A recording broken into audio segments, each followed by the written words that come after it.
When I originally saw Blueprints, the debut game from developer Tonda Ross, for the first time back at GDC in March of 2024, it was apparent to me, right away, that this game was going to be something special.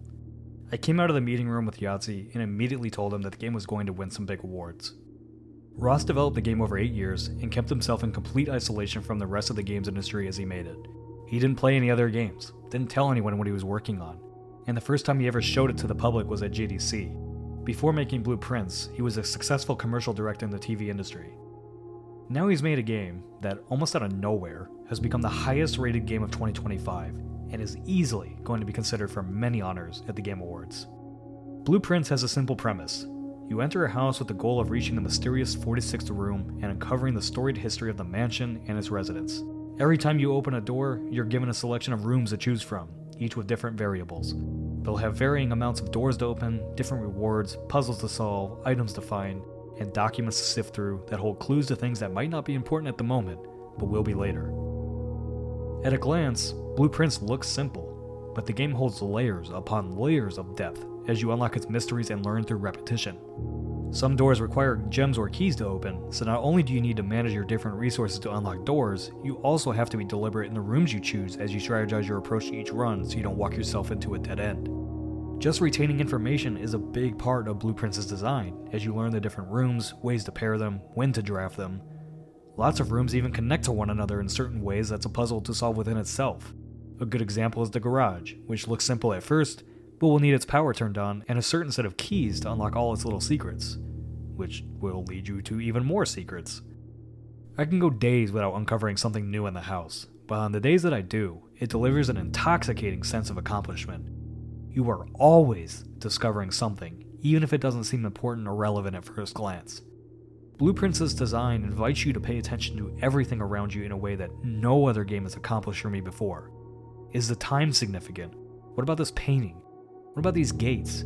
This crack in the wall? The game does such a good job of rewarding your curiosity, and if something seems important, it most likely is. I won't spoil anything for you, but maybe keep your phone handy to take some notes, use a calculator, or take some pictures. An issue I find with a lot of puzzle games is there's often that one puzzle that just completely stumps you and halts your progression.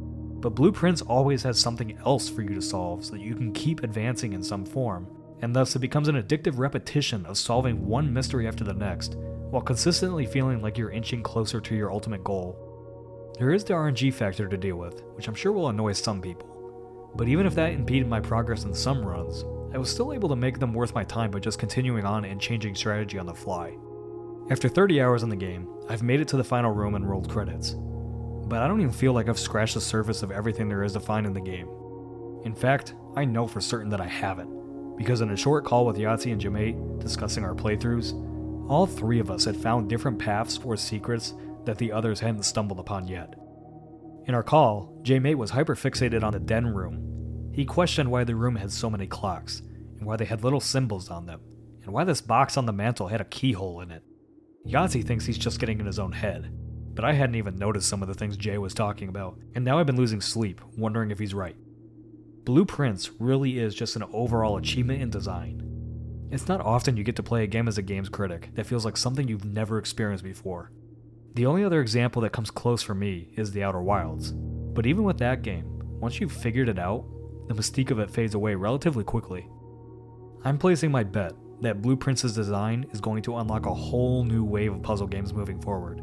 And based on critic reviews, I was right in my assumption that this would be a Game of the Year contender when I first saw it at GDC 2024. If you think innovation is dead in the games industry, then do yourself a favor and go play Blueprints.